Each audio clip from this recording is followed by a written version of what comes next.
know, we're starting off the new year right with some updated settings here in Black Ops 6. For you new players, this video is for you, especially if you're trying to improve your aim, accuracy, as well as gun skill. So with all that being said, feel free, drop a like on the video, subscribe to the channel, turn on those post notifications, and let's get into it. So as you can see here, I play with an Xbox Elite controller on PC with one paddle on the back, the short paddle set up for jumping. These settings are going to be perfect no matter what controller you're playing with, and also no matter what console you are on.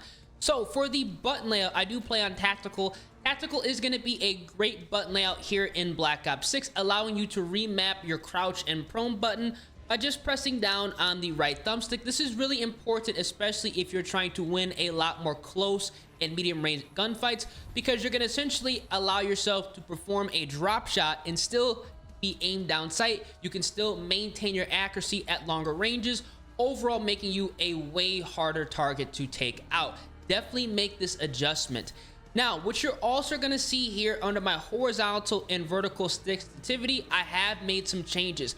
I have reduced my sensitivity here in Black Ops 6 because I've been getting a lot of inconsistent gunfights at those longer ranges where I feel like I'm shooting somebody in the chest, nothing is registering. So in order to go ahead and make my shots a lot more accurate and get more kills a lot more consistently, I decided to reduce my sensitivity from a 1.6, which is roughly a 7/8 sensitivity, to a 1.5, which is going to be roughly a 6 sensitivity, high 5, low 6 sensitivity. This is allowing me to be a lot more accurate, and if you guys are finding you're losing a lot of medium to longer range gunfights, definitely go ahead and reduce it and see if that makes a difference. For me, it made a massive difference.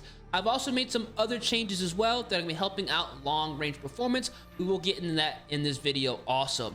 Now, everything else here is going to be the same. I have my controller vibration turned off. I always have vibration turned off. I've had vibration shut off since Call of Duty World at War. It's just a setting that I don't like because I don't want to have any type of unnecessary wobble in my controller that could potentially throw off my long range engagement. And then finally, for the dead zone settings, this is what my dead zone settings are set to. These are honestly going to be dependent on your own controller health. Since I play with an Xbox Elite controller, the strict drift isn't that bad, so I don't have to run a drastic dead zone setting. Now, for the aiming, for your sensitivity multiplier, this is where some things were actually adjusted because I am running a different sensitivity setting. As you guys can see, everything here is going to be the same, but I have made adjustments under my ADS sensitivity multiplier as well as the multiplier for focusing. I went ahead and technically increased this by going ahead and having it set to 0.75 instead of 0.75. The reason I went ahead and increased this is because since my sensitivity is now reduced, I want to have a little bit more play when I'm aimed down sight, just in case I have to transition from target to target if they are close by. Obviously, if they are spread out, I'm going to be snap aiming, but if they are close by, having this set to 0.7 instead of a 0.75 when you are slowing down sensitivity is overall going to allow you to transition from target to target to target a lot faster and still maintain your accuracy, which is really important. This is set at 1 by default, so if you guys are playing on a 1.5 sensitivity or even a 1.55, I definitely recommend going ahead and playing on a 0.7. If you guys are playing on a 0.6, definitely go ahead and reduce this down to a 0.65. It's going to make a massive difference. Look conversion is obviously going to be on standard, and for the advanced aiming settings, you guys can see here, again, all these are going to be pretty much the same, but your transition timing, make sure this is on instant. You definitely do not want to have this on gradual or after zoom. This is going to make everything a lot more smooth and streamlined here in Black Ops 6. My third person ADS correction type is going to be just set to assist. I've not made any changes, but my aim assist response curve type, I've actually went ahead and have this set to linear. The reason I play on linear now is it's going to be a lot easier to snap aim at those medium to longer ranges, especially when you are running a lower sensitivity, making you have a lot more control over your engagements, and that's why I went ahead and made the switch. I will be uploading a revised video going over how to abuse the aim assist with linear. I've already done that with standard as well as dynamic, but after fine-tuning the settings, I'm really enjoying linear with these aim assist settings I'm currently running, so I will go ahead and make an updated video in the near future. Everything else here is going to be the same. I've not made any additional changes under the advanced settings tab. Now, obviously, target aim assist is going to be playing, you know, with controller, so have this turned on. Motion sensor behavior is turned off. I highly recommend going ahead and having this turned off. And for your motion sensor advanced settings, you definitely want to go ahead and leave these alone. There are some motion settings you want to disable, but again, we will be going over that in this video as well. For the movement settings, my sprint assist, I always have on tactical sprint assist turned on. This is overall going to allow you to get around the map a lot faster. Sprint assist delay is going to be set to 0, again allowing you to come from a sprint to ADS a lot faster. Make sure this is at 0. It's at a value when you boot up the game by default. You want to make sure this is reduced down, and everything else here is going to be pretty much the same, except that I do have on mantle assist turned off and crouch assist turned off, as well as some of these other settings are adjusted. Now, for your slide dive behavior, I recommend going ahead and playing on hybrid. Now, the reason I play on hybrid is it's going to restrict your movement in the way that you're not accidentally going to be diving, you're not accidentally going to be sliding when you don't want to. This is overall going to allow you to have more control over your player.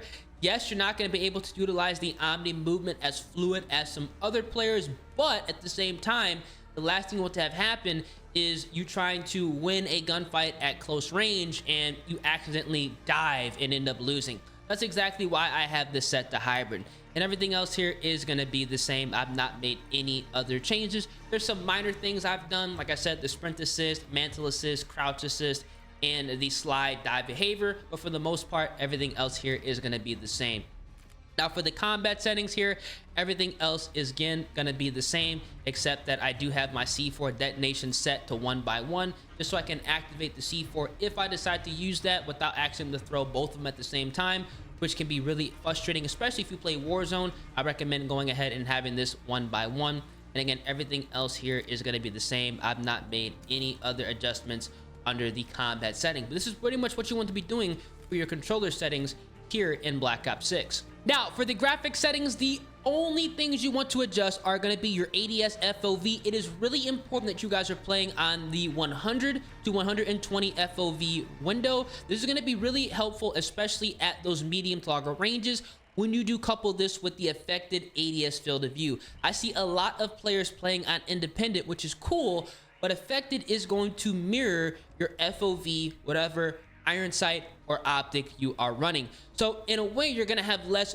visual recoil, making long range gunfights a lot easier to win. This is going to be a setting that you're going to make a change and immediately see an improvement, which is, in my opinion, a massive W.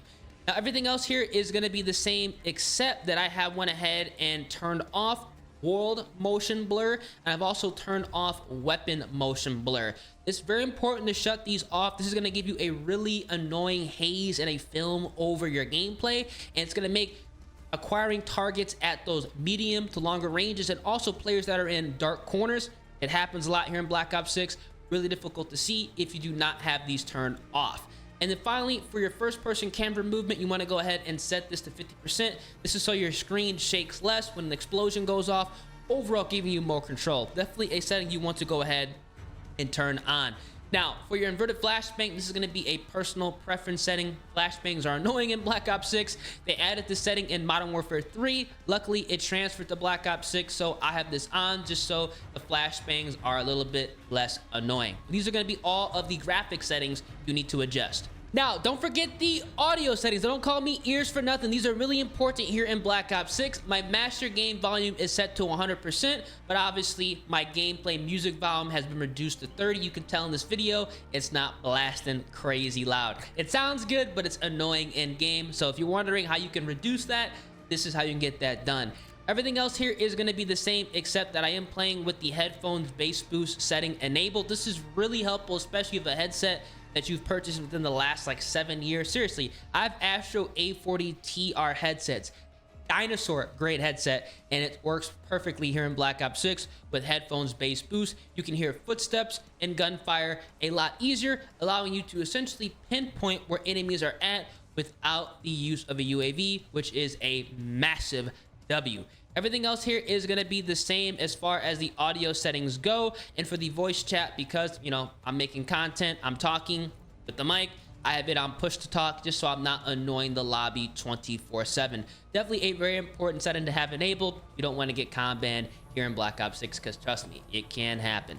Again, best audio settings you can rock here in multiplayer. And finally, for the interface settings, the only thing I have adjusted is I have set my mini map shape to square. It's on round by default. The reason I want to play on square is because not only is it going to be a bigger picture, but it's also going to be easier to go ahead and read and interpret. If you do want a video on the channel where I go over how to read and interpret the mini map to judge enemy spawns and traffic patterns, I can definitely go ahead and do that here in 2025. But that's going to be it for the interface settings. These are going to be the best settings to use here in Black Ops 6 right now if you're trying to drastically improve your aim, accuracy, as well as gun skill. Make sure you guys adjust your sensitivity, especially if you've been losing a lot of medium to long range gunfights recently here in Black Ops 6. It happens to everybody, and you can fine tune your settings with my settings in order to feel out the game and figure out what is best for you. If you guys enjoy, feel free, drop a like on the vid, subscribe to the channel, turn on those post notifications. Your boy Ears, and I'm gonna catch you guys in the next one, man.